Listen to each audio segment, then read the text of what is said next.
reconstruit. Voilà pourquoi moi, quand je vois Israël être attaqué, je dis ce n'est pas encore la fin. Pourquoi? Le temple va d'abord être reconstruit. Tant que le temple n'est pas encore reconstruit, on peut attaquer Israël. Vous savez, c'est comme quelqu'un qui est en grossesse. Il y a des moments où tu sens, c'est comme si la douleur, tu penses que c'est déjà le moment. Parfois, ce n'est pas encore le moment, mais des signes te montrent déjà que non, fin de fin, tu vas mettre au monde. C'est ça ce qui se passe en Israël. Donc, ce qui se passe dans les signes qui nous font voir déjà que non, ce que Dieu a dit là, vont arriver. Mais ce n'est pas que le signe. Pourquoi? Le temple va devoir être reconstruit. Maintenant, le temple va être reconstruit, pas pour accueillir le Seigneur Jésus, pour accueillir Satan, Lucifer. Alléluia. Lorsqu'il va venir avec sa russe, tout le monde va penser que c'est lui le Messie qu'on attendait. Israël va dire, oh le Messie qu'on attendait, comment tu es en train de faire des prodiges, tu es en train de sauver les gens. Au Congo, il a donné le foufou, en Zambie, il a donné l'argent. Et viens sur nous, c'est toi le Messie, notre Messie. Puisque tout le monde sait que le Messie doit sortir d'Israël. Viens, prends le temple, gouverne-nous. Pendant 3 ans et demi, la moitié de la semaine, il va faire l'alliance. Après 3 ans et demi maintenant, c'est là maintenant va faire sortir sa vraie face. Combien de gens étaient trompés par la ruse de l'ennemi? Tu prends un mari dur, tu dis, oh ça c'est Dieu qui m'a envoyé là. Il a coupé le chat parce qu'il n'a pas encore lié. Quand tu vas te mettre sa main sur toi, tu rentres chez lui dans sa maison, il fait sortir maintenant son beau visage. Tu commences à te tourner. Est-ce que c'est lui ou ce n'est pas lui? Oui, c'est lui. C'est parce que tu n'avais pas de discernement. Un chrétien qui n'a pas de discernement, il est appelé à la perdition.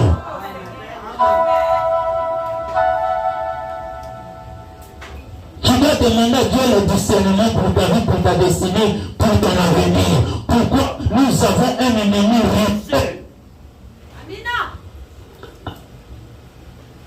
Il connaît nos désirs, il connaît nos goûts, il connaît ce que nous aimons.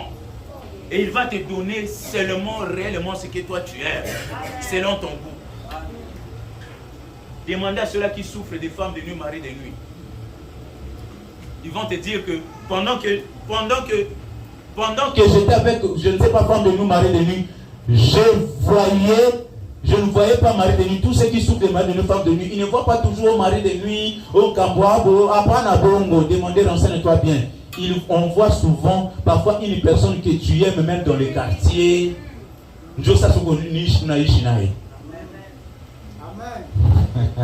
Vous savez pourquoi?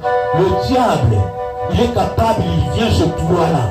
Dans ta mémoire là, il est capable de voir non seulement ton passé et ton présent, ton futur. Il est capable de voir les gens que tu aimes. Il dit non, donc pour la voir facilement, je dois venir avec le visage de la personne qu'il aime. Alors il n'aura pas assez de résistance.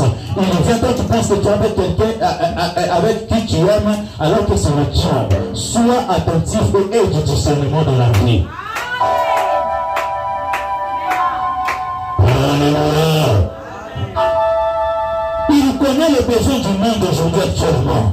Le besoin du monde aujourd'hui c'est quoi? C'est la faim. Il va demander à la télé, quel est le président que vous aimez qu'il fasse? Qu'est-ce que vous voulez que le président fasse pour vous? Il va vous dire, oh la faim, le plan social. Il connaît ce qui manque au Congo. Il connaît ce qui manque, les besoins des Zambiens. Il connaît les besoins des Angolais. Donc il viendra avec des solutions. Pourquoi? Parce qu'il sait le moyen, le point faible du monde. Il le maîtrise. Satan maîtrise ton point faible. Et je t'attends ce matin. Souvent, ce qui vient de Dieu, c'est un indice, n'a pas d'éclat. Et ce qui vient de l'ennemi a souvent de l'éclat. Et c'est ça qui arrive à troubler les chrétiens. Alléluia. On entendait tous le roi des gloires, le Seigneur des Seigneurs. Vous savez comment il est né?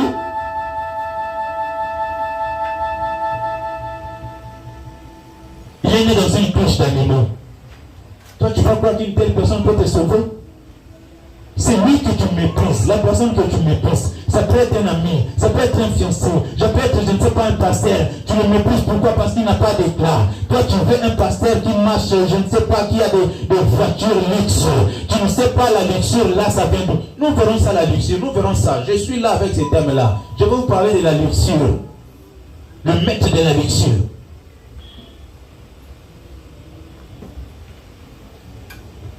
Souvent, les choses de Dieu n'ont pas d'éclat. Dieu cache ces bonnes choses-là. Donc tu peux regarder, tu peux mépriser. Aide du discernement, sois vigilant. Ne laisse pas ton avenir être hypothéqué à cause de ne sais pas du manque de discernement. Le monde n'a pas de discernement.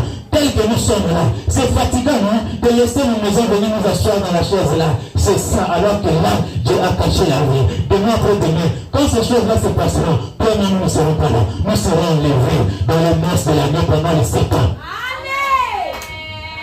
Alléluia. Il va venir. Il va commencer à proposer. Oh, moi, quand je vous donne les solutions, maintenant je ne veux pas le problème des présidents. Soyons tous l'union. Les idées d'union là, je ne suis pas contre l'union, l'intégration régionale et tout ça là. Mais c'est de là que sortira l'intégration si vous ne savez pas.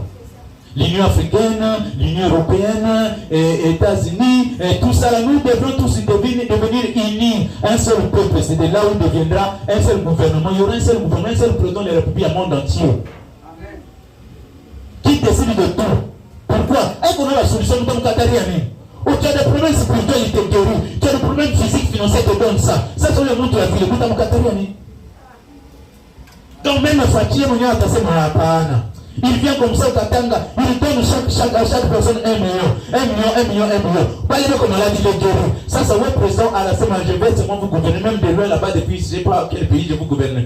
Fatih, tu l'as là. Comme la Tala, il a chivé tout à mon Fukush. Le peuple, c'est le peuple lui-même qui va décider. Il dit quoi?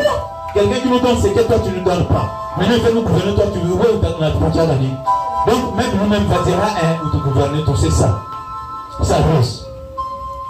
Ça va se passer pendant 3 ans et demi. Maintenant, après 3 ans et demi, ça. La vie vient à un moment donné. Il va maintenant s'asseoir au temple. On va se proclamer Dieu. C'est là où Isaïe maintenant va se lever. Blasphème. Toi, tu es Dieu. C'est là où ça s'en vit des nanjas. Alléluia. Prenons Matthieu chapitre 24. C'est un grand thème que je compte vous donner ça à tête reposée. On va prendre beaucoup de choses sur ça. Nous allons voir des signes. Écoutez maintenant ça. Mais il leur dit, voyez tout cela, je vous le dis en vérité, il ne restera pas ici pierre sur pierre qui ne soit renversé. Il s'assit sur la montagne des Oliviers et les disciples vinrent en particulier lui faire cette question. Dis-nous, quand cela arrivera-t-il et quel sera le signe de ton avènement et de la fin du monde? Car plusieurs viendront. Jésus leur répondit, prenez garde que personne ne vous séduise. Mon frère, ma soeur, prends garde. Pour même pour ta propre vie. On attend, nous avons des fins. Est-ce que tu sais qu'on a des fins? Il y a la fin du monde, il y a la fin de ta vie. Amen. Alléluia. Tu dois prendre garde non seulement pour la fin du monde, tu vas prendre garde aussi pour ta propre fin. La fin, ma fin, ma Ishaïa. Pourquoi il y a des gens qui ont bien vécu dans ce monde-là, dans leur passé, et aujourd'hui ils sont en train de souffrir. Ils ont une mauvaise fin. Tu dois veiller sur ta fin. Même si aujourd'hui tu souffres, n'accepte pas que ta fin aussi tu sois souffrante. Non. Si Seigneur, si je souffre aujourd'hui, même dans ma vieillesse, que je ne suis pas, je veux que ma fin soit heureuse. La Bible dit, Abraham rassasie des jours. Tu dois être rassasié des jours. Rassasié des jours, ça veut dire, on a chiqué à bien, moi, tu dois avoir rassasié, on a chiqué à bien. Donc tu dois bien sentir que dans non, oui, j'ai souffert dans le passé, mais là j'ai une fin recte. Tu dois veiller sur ta fin, tu dois veiller sur ta destinée, et que personne ne te séduise, mon frère, ma soeur, et que personne ne te trompe.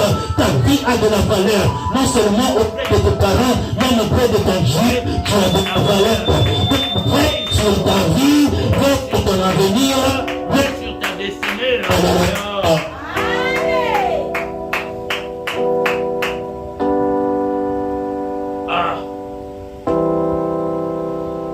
Seigneur est en train de parler à son peuple, pour penser que mon peuple, je l'ai acheté à un prix très cher. Je peux pas trop cher, c'est Dieu. C'est ça le souci qui anime chaque Père, même Père en foi, même notre papa, je ne pense pas qu'il fera plaisir à Papa Samuel s'il voit ses enfants se perdre, s'il ne voit pas Nanani à nous, en tout cas de nous. Pourquoi?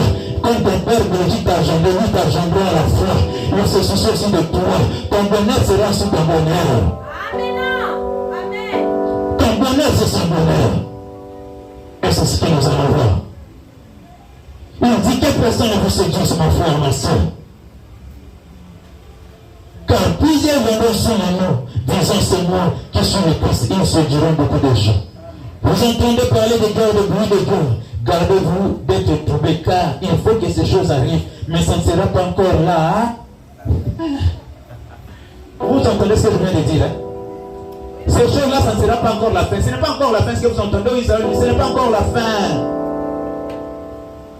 Et moi, je ne me prépare pas pour la fin du monde, je me prépare beaucoup plus ma propre fin. Parce que la fin du monde, ça ne me concerne pas, moi je serai enlevé. Ces choses-là, la Bible, si tu ne sais pas faire à part des choses pour t'apporter, tu vas te perdre. Dans la Bible, il y a des choses qu'on a écrites pour Israël, pour l'Église. Si tu mélanges tout, tu ne vas pas comprendre. Quand on parle de choses, il y a des choses, tel que ce qu'on parle de l'alliance. L'alliance là, c'est uniquement Israël. Parce que la Bible dit, à cause des élus, ces jours ont été appréciés. Appréciés, c'est-à-dire réduire ça. Donc ça veut dire, ça devrait être même, ça devrait faire cette alliance de Satan.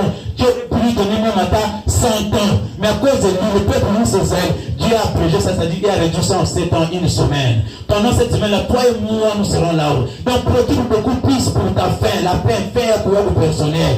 Les choses de Dieu pour nous, Église, c'est beaucoup plus sur le plan personnel que sur le plan mondial. Il est à mondial là que cela ne te trouble pas. Parce que même si les choses vont aller tellement mal, Dieu va te préserver comme il avait préservé le peuple d'Israël.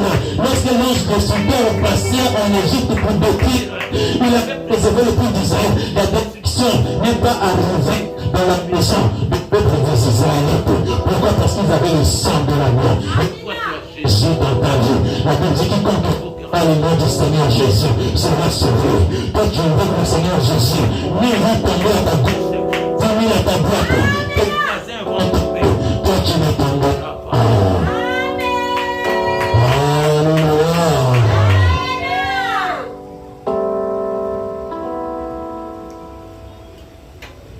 Il dit ceci. Il y a quelque part là, on n'est pas encore arrivé, j'aime ça. Je voudrais bien expliquer ça. Car plusieurs viendront sur mon nom, disant c'est moi qui suis le Christ, et séduiront beaucoup de gens. Vous entendez parler de guerre, de bruit, de guerre. Gardez-vous d'être troublés. Donc, le souci de Dieu que tu ne sois pas troublé dans les membres. Ça ne te concerne pas, ne sois pas troublé. Moi aussi ce matin je te dis, je suis pas troublé. Alléluia. Sois troublé pour ta propre fin. Une nation s'élèvera contre une autre, un royaume contre un royaume. Il y aura des dynamiques, des familles et des tremblements de terre. Tout cela ne sera que le commencement des douleurs. Alors on vous livrera au tourment et on vous fera mourir. Et vous serez haïs de toutes les nations à cause de mon nom. Ne sois pas étonné si les gens te haïssent. Pourquoi? Parce que je ne veux pas faire comme eux le font. Je ne veux pas aller en boîte de nuit comme eux vont en boîte de nuit. Je ne veux pas sortir avec tous les garçons du quartier comme eux couchent avec tous les garçons des gens. Je ne veux pas courir avec toutes les filles comme eux courent avec tous les filles. Ils t'appellent orgueilleux parce que tu vas être seul dans la même boîte. Ils t'appellent orgueilleux. Tu seras haï pas à cause de toi mais parce que tu veux garder l'alliance avec ton Dieu. Ne sois pas étonné de toi. Et si on ne t'a pas encore haï, ça demande-toi, est-ce que réellement tu marches avec ton Dieu? Celui qui marche avec Dieu souvent, il fait objet de haine. Parce que les gens du monde ne comprennent jamais les choses de Dieu. Pendant que les amis t'appellent pour aller se moquer des autres, toi la Bible te dit de se moquer des gens. Maintenant quand tu vas lui dire non, moi je ne veux pas participer à de telles choses, ils vont t'appeler orgueilleux, ils vont te haïr. Est-ce que toi tu es déjà haï pour les choses de Dieu? Pas encore, hein?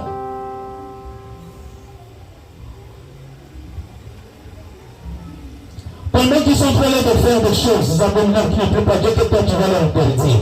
Tu vas dire non, ces choses-là que vous faites là, ce n'est pas propre. Ils vont dire tu es orgueilleux. Si on ne t'a pas encore appelé orgueilleux, mais tu es même l'amour, tu n'as pas encore cru en Jésus.